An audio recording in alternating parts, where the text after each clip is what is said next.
جو روم کا بادشاہ کیسر تھا وہ دیکھ رہا تھا سارا کچھ کہ عرب کے اندر حالات بدل گئے.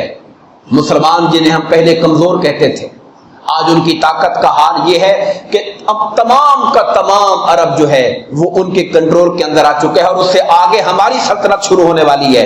اس نے سوچا کہ ہمیں اب ذرا آگے بڑھ کر کنٹرول کرنا چاہیے.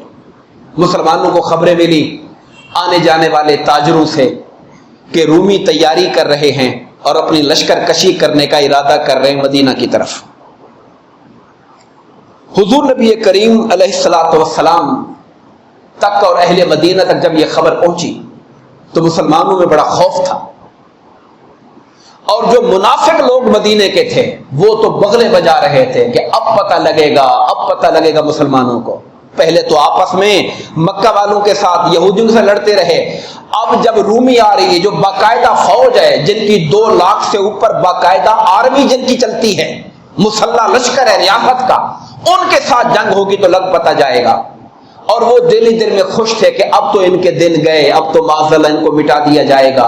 اور منافقوں کا ایک ہیڈ تھا جو غزوہ احد کے اندر مسلمانوں کے خلاف متحرک ہوا تھا, ایک تو عبداللہ بن ابی تھا, اس کے علاوہ ایک اور عمیر راہب کے نام سے جانا جاتا تھا جس کو صحابہ فاسق کہتے تھے.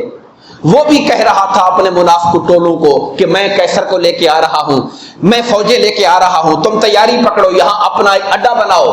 تو انہوں نے وہاں پہ مسجد بنانی شروع کی جس کو قرآن نے مسجد درار کا نام دیا. مسجد درار فرمایا یہ کہنے کو تو مسجد ہے لیکن اصل میں یہ کفر کے سرغنوں کا منافقوں کا اڈا بن رہا ہے.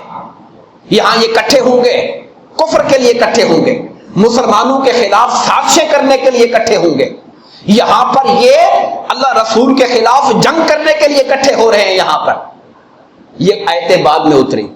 منافق حضور کے پاس آئے کہ جی ذرا مسجد نبوی دور ہو جاتی ہے, ہمارے کچھ بزرگ بھی ہیں بڑے بھی ہیں, ہم مسجد بنا رہے ہیں, آپ تشریف لے آئیں, نماز پڑھ دیں تاکہ ذرا ہمارے لیے سلسلہ شروع ہو جائے. سرکار نے کہا ابھی تو میں جنگ کے لیے نکل رہا ہوں, واپس آئیں گے تو پھر آ کے دیکھیں. سرکار تشریف لے کر نہیں گئے.